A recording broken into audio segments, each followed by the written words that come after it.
Hello, welcome to Wardrobe School. I'm Vanya. This is where we talk about sewing, upcycling, and a sustainable brand. This is a series of videos that I'm doing to help you sell your creations, right? So either if you're starting out right now, trying to create a sustainable brand, or if you're reselling clothing or something, enjoy those videos because I'm sharing all the stuff I learned in the last 20 years of doing the business like that, okay? Before we get started, I would like you to subscribe or give a like to the video, or both, please, so you help me and help the algorithm to like my videos, okay?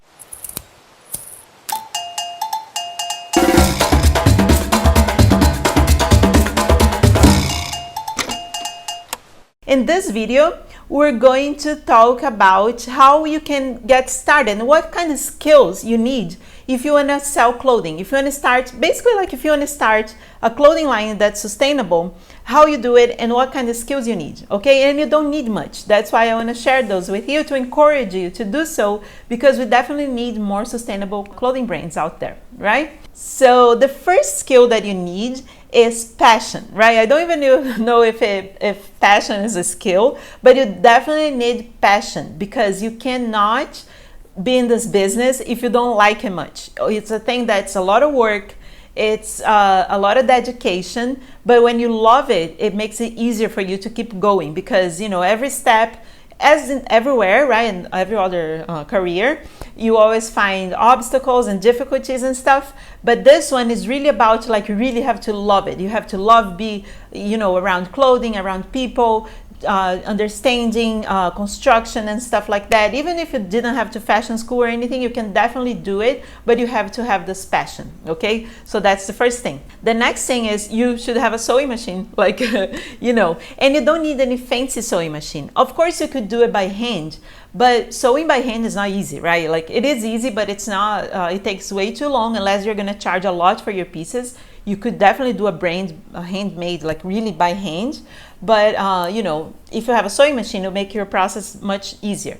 And so I talk about a sewing machine. It would be like a straight stitch machine that has a zigzag stitch. You don't need any fancy anything. If you want to go like fancy and invest, that's fine. But especially if you're starting out, you're not sure if you're gonna love it, so you don't need to invest much. You can buy in a local Craigslist or Facebook Marketplace a used sewing machine for a very good price, and then try out from there and see if you like it, okay? And then usually it works a lot. This one that I have, it's from, I have a bunch of other ones, but this one is from the 40s, 50s, and it works amazingly. So it's a singer, an old singer, and it's, you know, it does everything. It does embroidery, it does all the stuff that I need, and I could totally run a business with that machine.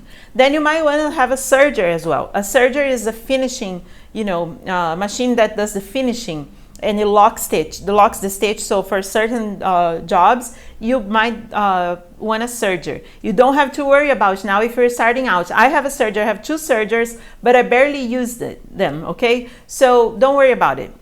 All you need is a simple sewing machine that has straight and zigzag stitch, okay? The other skill you need, or something else you need to know, is how to use the internet, right? Because nowadays, it's kind of impossible to be running a fashion business, like a clothing business, without internet. So either if you just have a smartphone, or if you have a little laptop, a simple computer or something, if you know how to use it, that's important, because you're gonna have to, you know, send messages, send emails. If you sell online, you need to create a website. And you know, you can hire people to create a website for you, but you can also do like a very simple website at first, or you can sell at marketplaces like Etsy and Depop and stuff like that. But for that, you need the internet. So, you know, basic internet skills is important that you have, okay? Next thing I want to talk about is how you have to understand a little bit of clothing construction and fabric. I'll tell you at the end of the video tips on how to, you know, the best way for you to go and find out, you know, learn that without going to fashion school. And but now I just want to say, like, you know, it's good for you to learn that, to know that, you know, and if you have passion, you probably are already involved in the business, you know, and then you know something, and then you're good to go. So it's not like you're clueless, right? But if you are clueless and you're just like your dream to do it, start by looking at your own clothing or your family clothing. Anyone who is around you have clothing in their closet, and so you should just go and even stores and stuff, go look for clothing like that, because then you understand construction. Even me, when I started in New York, like because I used to make and sell only like bags and handbags and stuff like that, and just like do some sort of customization on clothing. But when I moved to New York, I decided to sell clothing for real, and I worked at a vintage shop, and then I was like sewing, doing alterations for the woman who ran the shop. And so I learned a lot of clothing construction and fabric and stuff like that. So that's a way to learn as well. The other thing is good for you to know, it's photography, or like display, because you have to display your clothing, you have to take photographs. It's important that you create images, okay? And that brings me to the social media case, because I know a lot of people don't like using social media, but the reality is nowadays you kind of need social media. There are ways to sell without being on social media, but you probably have to, right? It's just the easiest way to do nowadays. It's such an easy thing to do. It's right here, it's free, and you can reach a lot of people, right? So why not, right? At least to start. And if you make it big, then you can get out of social media. But if I was to start today, I would definitely do social media, okay? And then for that's what I'm saying, like you need to know how to take pictures. And the tip is just use natural light. Or if you don't have natural light, like easily, I live in New York in a small apartment. When I have a studio, I have natural light. But in my house, the natural light is kind of like cool because it's kind of dark. So it's not like the super bright light. And then you have to make it work, but make it simple, okay? Make it like, have a solid background, or, try to put by a window. If not, just get one of those lights like this one. I have this Diva light. You see how like it's bright on my face?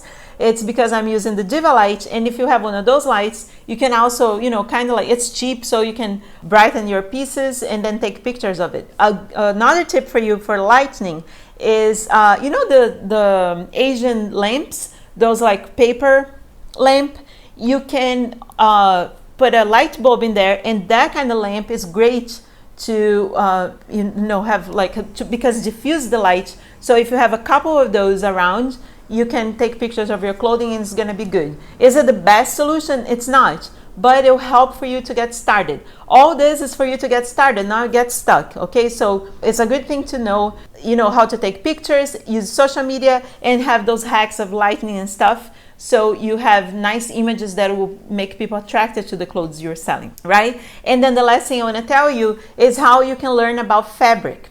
And the best way is to thrift, okay? Go thrifting or go to thrift stores, because in a thrift store, that's a lot of clothing. And you can touch many different kinds of clothing. Usually, because if you go to you would think, I can go to a Gap, right? For instance, or like a big store or something. But most of the fabrics at certain stores is going to be similar, because that brand chooses that kind of fabric. Most of the fabrics are not natural unless it's like some fancy brand. But at a thrift store, you can find many different clothing from many different places. And you're probably already going to a thrift store. If you're starting a sustainable brand, you're probably starting by upcycling clothing, right? And if you need help with ideas and stuff, join my program called Remakers, where every month we do a new project. And you can totally like swipe my ideas and make your own and sell it. I'll leave the link below here. And so if you need to learn about upcycling, right, it's the best way to do that. And so then you'll be at the thrift store very often. So then just learn how to try to make yourself used to understand the fabrics, how they're made, right? When it's shiny, what does that mean? Because the idea is that you look at a piece, you touch it, and so you recognize by the feeling, by the look, and then you look at the composition, on the label inside. Usually says if it's cotton, if it's polyester, what is made of, where it was made. And that's a good way to learn about fabrics. And then you can also go to fabric stores and stuff like that. But that's easy because it's all displayed in a certain way that, you don't have to discover much. But a thrift store is a great place, especially if it's a big one. Just spend an afternoon there, check it. Next time you go, and you can register, you can make, take pictures and write over your picture, and learn what you found out about each kind of fabric, and eventually you're gonna know. All right, I hope those tips help you. It will be helpful to you to start your clothing line. And if you have any questions or comments, please leave here below. If you have tips, also share here so everyone can learn from each other. And I'll see you in the next video.